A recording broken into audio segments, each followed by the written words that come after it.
So for today's moment of learning, I'm going to cover briefly something which I've spoken of at one point in time, but I think it's worth reiterating because we tend to say creeds often enough, and I thought it would go back and talk a little bit about why we have creeds. How did I phrase that? Why do we have creeds? Does everybody know what I mean by a creed?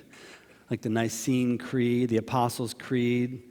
There's lots of other sorts of creeds. Those tend to be the ones that we say most often because they're the shortest ones. Some of these creeds get really, really long and a little unwieldy to be able to say on a Sunday morning.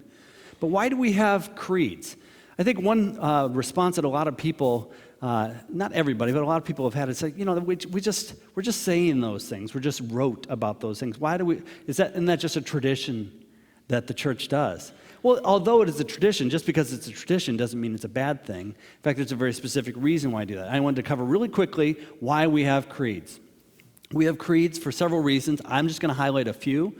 First of all is to preserve, to connect, and I'll explain to you these in a minute. Preserve, connect, unite, explain, and to confess.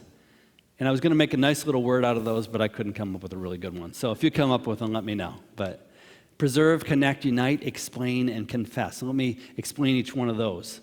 What do I mean by that? Preserve. Well, we want to preserve doctrine. Doctrine is, if you aren't familiar with that word, but basically doctrine is kind of like what we believe from the Scriptures. Doctrine really, the Scriptures don't change, so doctrine doesn't change. But we change. We go different ways. Society changes. Even the church changes over time. And creeds are a way for us to be able to preserve those doctrines, such that if you have a church that gets far enough away from some of the central creeds, they really need to be asking themselves, are we acting as the church? Are we believing what the church has believed over time? They tend to bring it down to a few essentials, of course, but it preserves doctrine, make sure it stays there for generations. So the Apostles' Creed is something that they read from the very beginning of the church. The second thing it does is it connects us to other Christians, and you hear me say this a lot. I love the concept of the fact that creeds are the same thing pretty much from one place to another. Yes, some people may change a few of the words just to be able to kind of update it, or you might go change into a different language. Those who have traveled abroad, I know some people have just come back from traveling abroad. If they were to hear the creed overseas, they would hear it in a different language most likely. They're going to be speaking in English most likely, but it's basically the same words. And this is a way to connect us to the church, all the other churches that are meeting across the world today, and even this week, some churches that meet during the week. It's a way to connect us with those Christians as the church universal. Sometimes we say the Catholic, small c. Catholic means universal. Small c, Catholic church. It's a way to connect us as the church universal. The third thing it does, it unites us. It unites us as a church. We are all confessing this together at one time. That's why it comes across that it's rote, but we're all reading the same words and we are all connected because we're all saying those things and saying, I believe this. And we really almost could say, we believe. And the fourth thing it does is it explains doctrine. Some of the doctrines that it doesn't just say, oh, there is the Trinity, or there is forgiveness. It explains, at least to a certain point, based on Scripture, what do we mean by that?